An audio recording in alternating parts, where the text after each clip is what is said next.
Envoyé spécial est aussi en Afrique ce soir avec un autre reportage stupéfiant. Bonsoir Lucille. Bonjour Élise. Tu reviens tout juste d'Afrique du Sud. A priori, c'est la nation arc-en-ciel où les Noirs et les Blancs ont appris à vivre ensemble.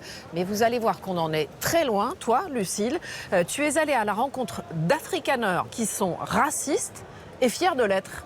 Et oui, on est bien loin de l'esprit de Nelson Mandela, qui accédait au pouvoir il y a 30 ans. Dans ce reportage, vous allez découvrir des communautés de Blancs, plus ou moins extrêmes, qui détestent les Noirs au point de fonder des groupes paramilitaires.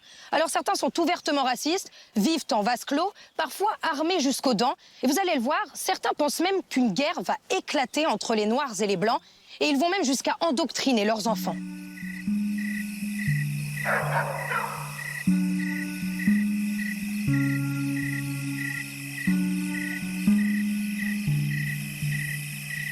Ces enfants encore endormis ont pour les plus jeunes entre 8 et 10 ans.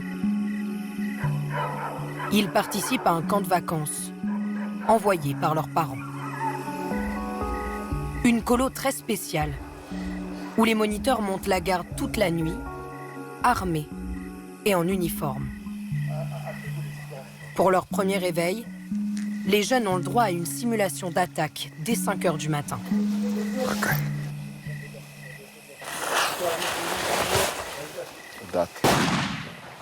Allez, allez, allez!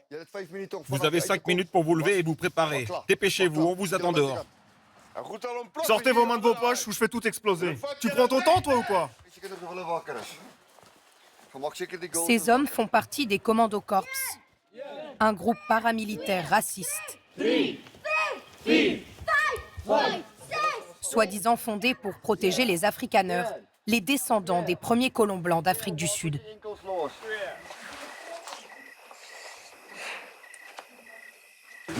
Je suis qui? Capitaine. Et lui? Caporal.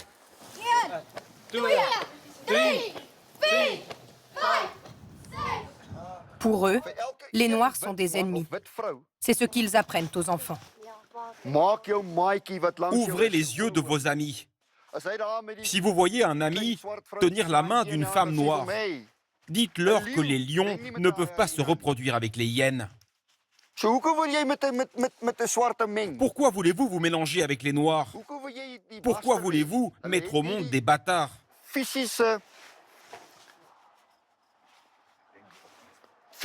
Ils n'ont pas les capacités physiques pour différencier le bien du mal. Les Commando Corps font ouvertement l'apologie du racisme, dans un pays où 80% de la population est noire et encore traumatisée par le régime de l'apartheid, durant lequel les Blancs contrôlaient le pays et vivaient séparés des Noirs qui n'avaient aucun droit. Nous avons peur d'eux parce qu'ils sont plus nombreux que nous. Nous sommes 5 millions de Blancs et ils sont 25 millions de Noirs. 52. 52 52 millions. 52 millions de Noirs. Et ils veulent se venger de nous. Ouais, Ils veulent nous tuer. ils veulent nous tuer. Ce n'est pas dangereux de dire à des enfants que les Noirs veulent les tuer. Ça n'alimente pas la peur et la haine chez eux. Je dirais oui et non. Nous devons protéger nos enfants. Ça ne veut pas dire que nous voulons créer une guerre. Nous voulons juste alerter les nôtres, leur faire comprendre qu'on ne peut pas vivre sans avoir conscience du danger qui pèse sur nous. Les leaders des Commando Corps sont des vétérans de l'armée sud-africaine, nostalgiques d'un régime qu'ils ont servi pendant des années, celui de la domination blanche, celui de l'apartheid.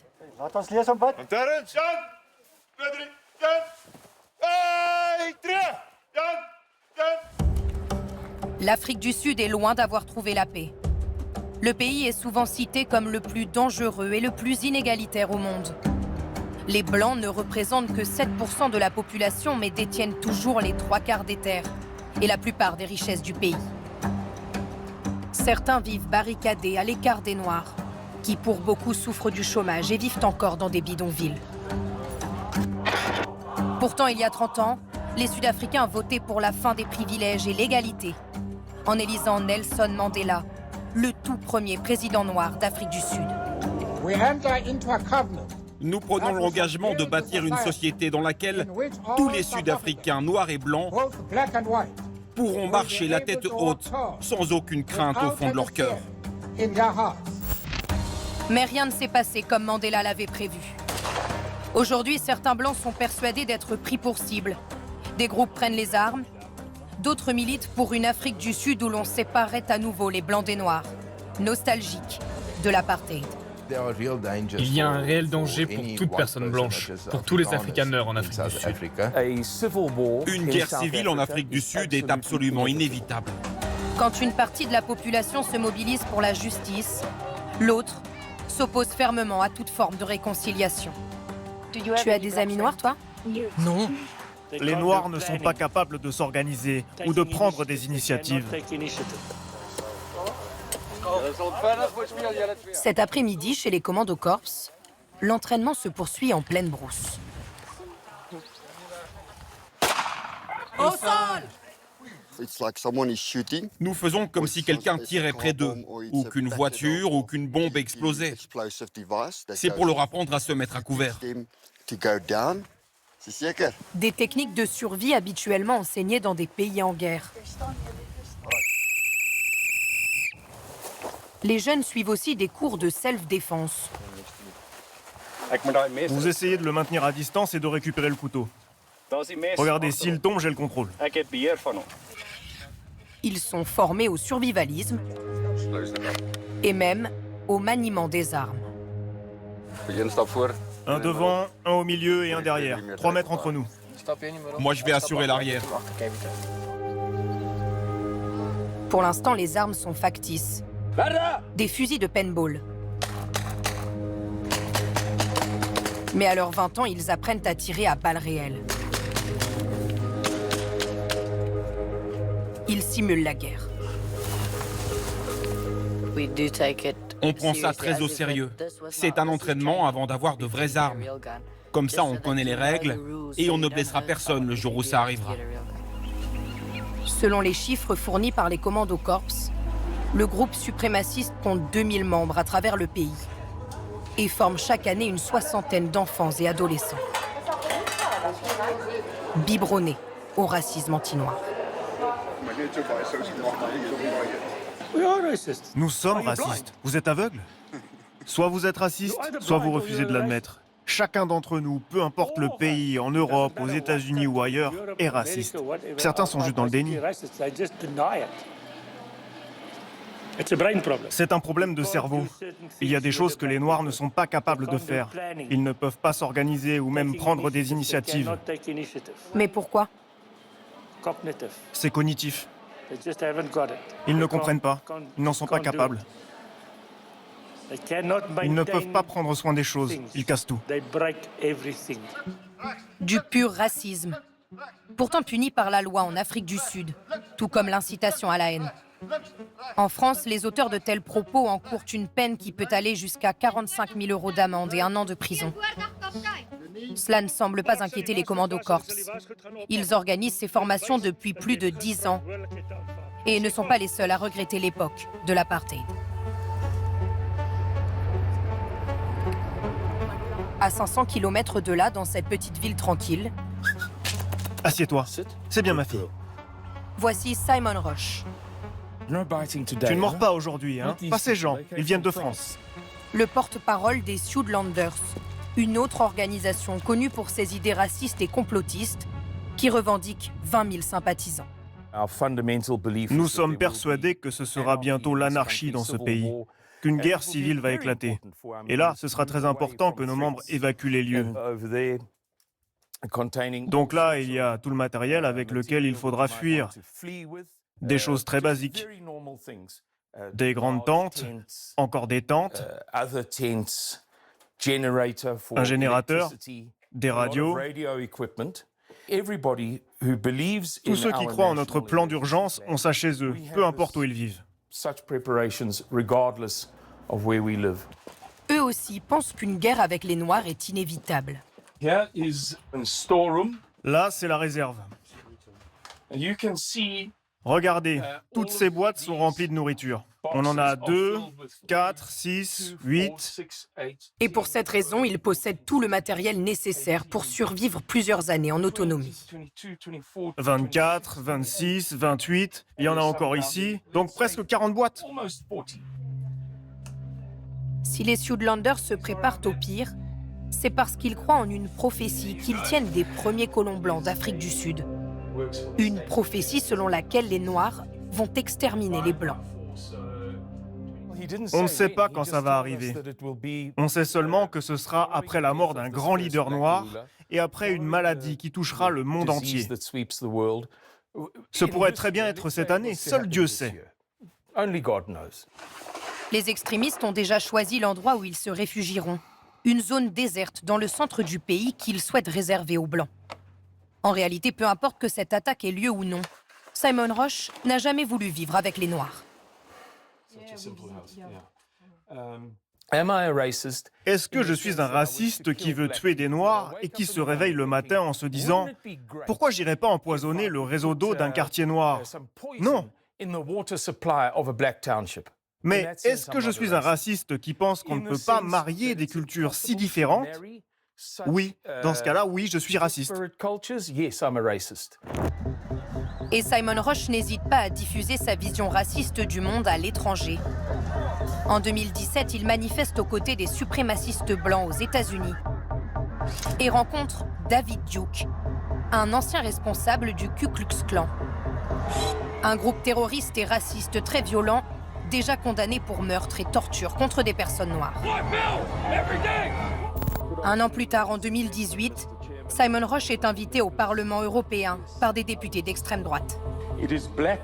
Les nouveaux dirigeants noirs de l'Afrique du Sud nous ont promis la guerre. Ils préparent leurs membres à perpétrer un massacre et une guerre contre les Blancs. Les Südländers existent depuis 18 ans. 18 ans de paranoïa envers les Noirs.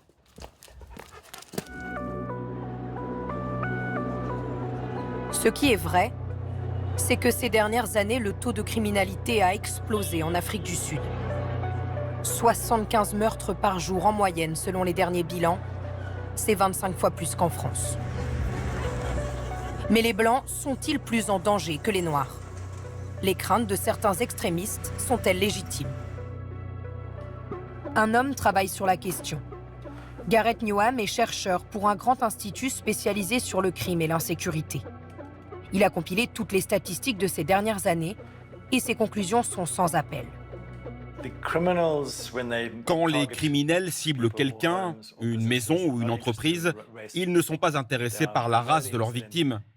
Ce qui les intéresse, ce sont les risques et la récompense. C'est de ça dont ils se préoccupent. Ils ne font pas de politique.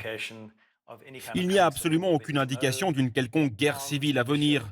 Il n'y a pas de milice qui prépare une attaque contre des gens d'une autre couleur. Donc vous n'êtes pas inquiet pour les Blancs? Non, je suis moi-même blanc. S'il y avait des raisons de s'inquiéter, j'alerterais le monde. En réalité, la grande majorité des crimes sont commis dans les bidonvilles noirs. Selon Gareth Newham, la paranoïa de certains extrémistes blancs s'explique parce qu'ils vivent souvent coupés du monde. Et plus ils s'isolent, plus ils ont peur des autres. Ce genre de peur, la peur des autres races, existait déjà avant l'apartheid. C'est même la raison de l'apartheid. Et tout ça date d'il y a seulement 30 ans. Certains Blancs se croient menacés parce que soudainement, ils ne sont plus privilégiés par l'État. Et certains regrettent cette époque. Ils ont cette idée que les Noirs sont dangereux, qu'ils ne peuvent pas échanger avec eux, qu'ils essaient de les tuer. Et ça vaut surtout pour les petites communautés très fermées qui n'ont pas beaucoup changé.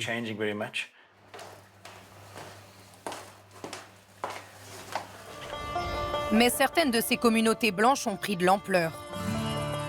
Dans la province désertique du Cap-Nord, voici Orania, une ville de 3000 habitants qui ne cesse de s'agrandir. Il n'était que quelques centaines il y a 20 ans.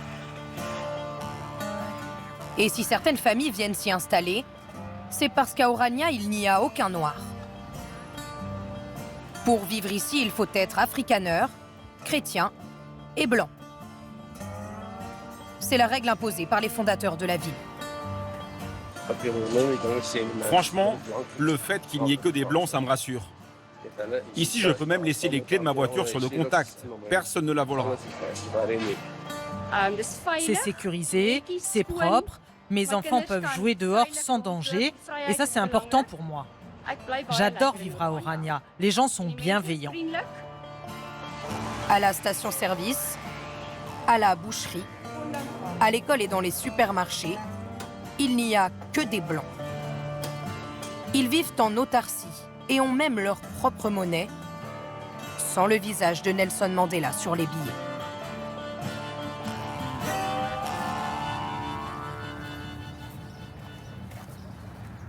Je m'appelle Joost Stridom, le porte-parole officiel de la ville. Je vais vous faire visiter. On veut à la fois préserver la culture afrikaner et la développer. Le seul moyen d'y parvenir est de nous rassembler au même endroit. Tout ça s'est concrétisé en 1991, lorsque nous avons acheté ces terres. 1991, l'année de la fin de l'apartheid. À l'époque, les Noirs obtiennent enfin les mêmes droits que les Blancs, mais certains afrikaners résistent et se barricadent dans cette ville. 30 ans plus tard, Orania est toujours là, et pour que le projet perdure, les adultes misent tout sur l'éducation. Dites bonjour au monsieur. Bonjour monsieur. Vous pouvez vous asseoir, merci. À l'école, les enfants étudient un programme spécial Orania, basé sur la religion et l'histoire des afrikaners blancs. Dans les années 1840, entre 10 000 et 15 000 afrikaners, des femmes, des enfants et leurs domestiques, ont rassemblé toutes leurs affaires pour migrer. Ils voulaient être libres et trouver une région où les afrikaners pourraient survivre. Ce qu'ils ont fait à l'époque est similaire à ce que nous sommes en train de faire aujourd'hui. Nous avons nous aussi décidé d'être libres et de nous gouverner nous-mêmes. Nous essayons de les convaincre qu'Orania est le meilleur endroit pour vivre. Beaucoup de jeunes partent, mais finissent par revenir. Vous pouvez leur demander directement quelles sont nos valeurs. Honnêteté, travail, culture afrikaner. Mais l'histoire qu'il raconte aux enfants est parfois revisitée. Sur la frise chronologique de la classe avant 1991, aucune trace du régime de l'apartheid, pourtant mis en place en 1948. Vers 12 ans, il y a un chapitre sur ce qui s'est passé. Le Parlement, le vote, on leur explique tout ça. Quand on leur parle de ça, on mentionne aussi Nelson Mandela. Ici, Nelson Mandela n'est pas considéré comme un héros. Et pour que les jeunes ne soient pas confrontés à d'autres points de vue, ils poursuivent leurs études juste à côté, au lycée d'Orania. Leurs héros à eux, ce sont des hommes politiques afrikaners, mis à l'honneur au mémorial de la ville. Toutes les statues que vous voyez ici ont été déboulonnées ailleurs dans le pays. Elles n'étaient plus les bienvenues. Alors nous les avons récupérées à Orania. Parmi ces bustes, Hendrik Verwoerd, le penseur de l'apartheid. C'est lui qui a imaginé et mis en place les lois ségrégationnistes de l'époque.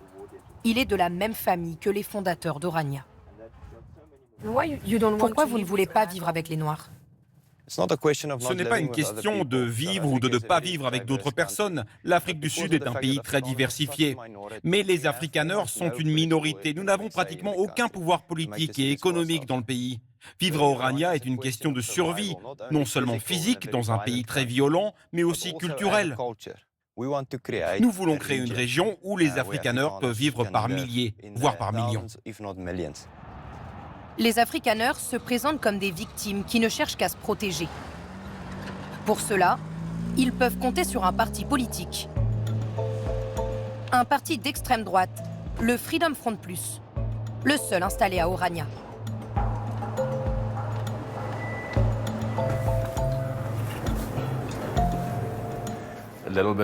C'est ici que l'on gère la logistique.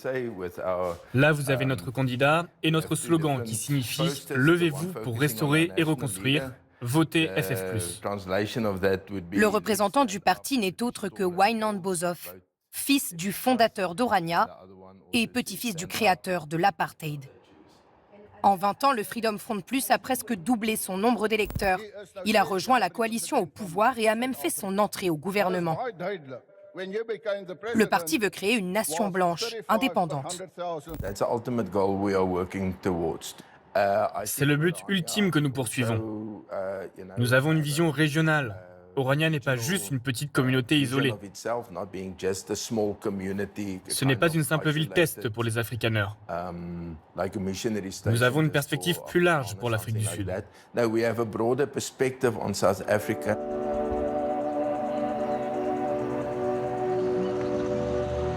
Scinder le pays en deux. Un projet politique aux antipodes de l'Afrique du Sud pensé par Nelson Mandela. Depuis sa mort en 2013, certains de ses proches ont repris le flambeau et militent toujours pour la justice et l'égalité. Comme Ndileka Mandela, la petite fille de Nelson Mandela. Là, on voit bien son air malicieux. Ndileka Mandela a soutenu son grand-père quand il était en prison et quand il est devenu président. Aujourd'hui, elle est à la tête d'une fondation qui aide les plus démunis. Nous lui avons montré des extraits de notre reportage. Elle était loin d'imaginer les propos tenus par certains extrémistes blancs. Ils veulent se venger de nous. Ouais, Ils veulent nous tuer. ils veulent nous tuer. C'est de l'endoctrinement du début à la fin. C'est cognitif. Ils ne comprennent pas. Ils n'en sont pas capables. C'est insensé. Insensé. Mon grand-père serait choqué s'il voyait ça, vraiment. Parce qu'il croyait à un monde sans racisme. Que cette personne dise que les Noirs n'ont pas de fonction cognitive, ça me dépasse, honnêtement. C'est comme s'il crachait au visage de la nation arc-en-ciel. J'admets que quand vous écoutez ces minorités racistes, c'est là que vous vous rendez compte que cette nation arc-en-ciel n'est pas juste raclée, elle est fissurée. Ce qui m'inquiète, c'est que si on laisse ces petits groupes alimenter la haine et grandir, ça peut dégénérer. Vous savez, il suffit d'une personne, d'un fou, pour déclencher une fusillade dans un centre commercial. Pas besoin d'être nombreux. Ndileka Mandela a bien conscience que le projet de son grand-père a en partie échoué. Et le gouvernement, régulièrement accusé de corruption, a aussi sa part de responsabilité. Selon elle, les successeurs de Nelson Mandela n'ont pas assez investi dans la lutte contre les inégalités. Il y a quand même eu de bonnes choses de fait. Mais ce que nous déplorons, c'est qu'ils auraient pu faire encore mieux s'il n'y avait pas de corruption. Il y a beaucoup de corruption, beaucoup de pauvreté, et ça ne devrait pas être le cas. L'Afrique du Sud a des ressources. Personne ne devrait s'endormir le ventre vide. Mais il ne faut pas perdre espoir. Oui, la route est encore longue, mais ça fait seulement 30 ans. 30 ans après 100 ans de régime répressif. Les Sud-Africains attendent le jour où ils vivront en parfaite harmonie. Un peu comme un paradis. Mais ça va nous demander beaucoup d'efforts pour y arriver.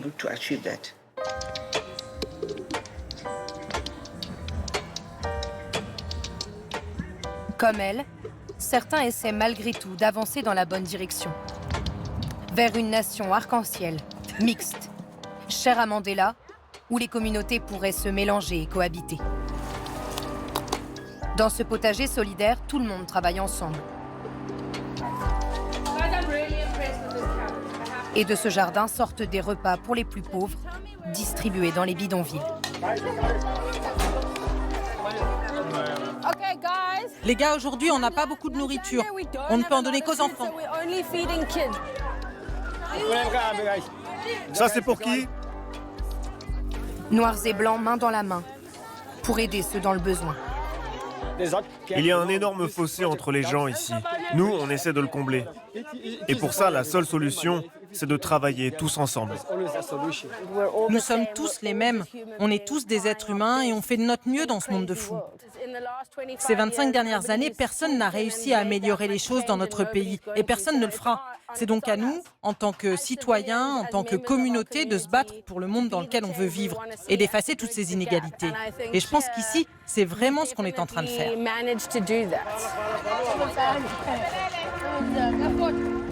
Une goutte d'eau, dans un pays où noirs et blancs sont rarement réunis. 30 ans après la fin de l'apartheid, la fameuse nation arc-en-ciel reste une utopie. Les futures générations ont un immense défi à relever. Celui de bâtir une Afrique du Sud réconciliée.